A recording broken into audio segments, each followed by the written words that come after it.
પાવીજેતપુર સ્થિત Mohansinh Rathwa arts college ખાતે આજ રોજ યોજાયેલ સ્વર્ગસ્થ રાજ્ય સરકારના પૂર્વ મંત્રી અને છોટાઉદેપુર જિલ્લાના આદિવાસી મસીહા મોહનસિંહભાઈ રાઠવાની પ્રાર્થના સભામાં ઉપસ્થિત રાજકીય અગ્રણીઓ, પૂર્વ મુખ્યમંત્રી શંકરસિંહ વાઘેલા, રાજ્યસભાના સાંસદ મુકેશભાઈ રાઠવા, ડભોઈના ધારાસભ્ય શૈલેષભાઈ મહેતા શું કહી રહ્યા છે, આવો સાંભળીએ તેઓના મુખે.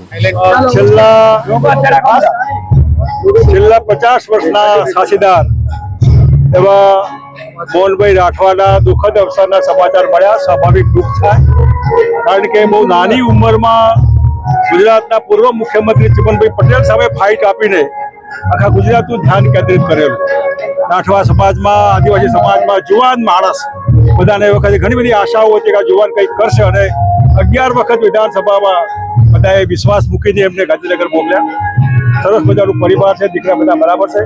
જેવ્યા ત્યાં સુધી સમાજની સેવા કરી એવા મોહનભાઈ રાઠવાને એમના આત્માને ભગવાન શાંતિ આપે, પરિવારના દુઃખ સહન કરવાની શક્તિ આપે. સમાજ નવા મોહનભાઈ આવા તૈયાર થાય હું વિચાર કરીને આજે બધાને મળવા માટે ખાસ પાવીજેતપુર આવ્યો છું. દીકરા બધા મળ્યા, પરિવાર મળ્યું. સ્વાભાવિક છે, આ ઉંમરે ના હોય બહુ કુદરતી છે વસ્તુ. બધાને આશ્વાસન આપીને ગાંધીનગર જવા માટે રજા ગુજરાતના પૂર્વ પટ્ટીના આદિવાસી વિસ્તારના નેતા મોહનસિંહ રાઠવા, જેઓ ગુજરાતની વિધાનસભામાં 11 વખત લડ્યા હતા અને 10 વાર જીત્યા હતા.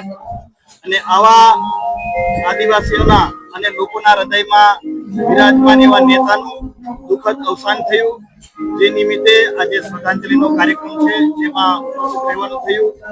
સ્વ મોહનસિંહભાઈ રાઠવા આ વિસ્તારની અંદર લોકોમાં અને સમગ્ર આદિવાસી વિસ્તારમાં શિક્ષણ ક્ષેત્રે અને આદિવાસીઓના જે મૂળ પ્રશ્નો છે એને વાચા આપીને એમણે આ વિસ્તારનું અનેક કામગીરી કરી છે, જેની આ વિસ્તારને મોટી ખોટ પડી છે.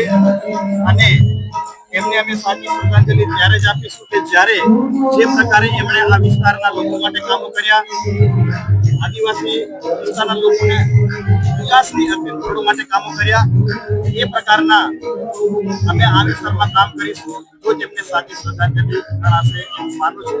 અને એવા મહાન નેતાને આજે ખૂબ આદરપૂર્વક શ્રદ્ધાંજલિ અર્પિત કરું છું.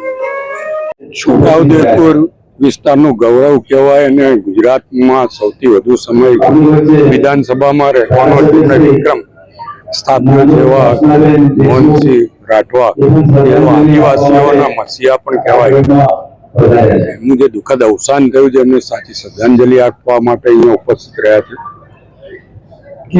એમના પુત્ર અમારી જોડે ધારાસભ્ય પણ છે, ત્યારે એમના પરિવાર પર આવી પડેલા દુઃખમાં પ્રભુ એમને આ દુઃખ સહન કરવાની શક્તિ આપે એવી પ્રભુને પ્રાર્થના કરું છું. જ્યાં પણ હોય ત્યાં એમને સાચી શાંતિ મળે, અને જે એમને કરેલા કામો છે, જે માર્ગ એમણે બતાવ્યો છે, માર્ગે આ વિસ્તારના આદિવાસીઓ ચાલે એવી અપેક્ષા પણ રાખીશ.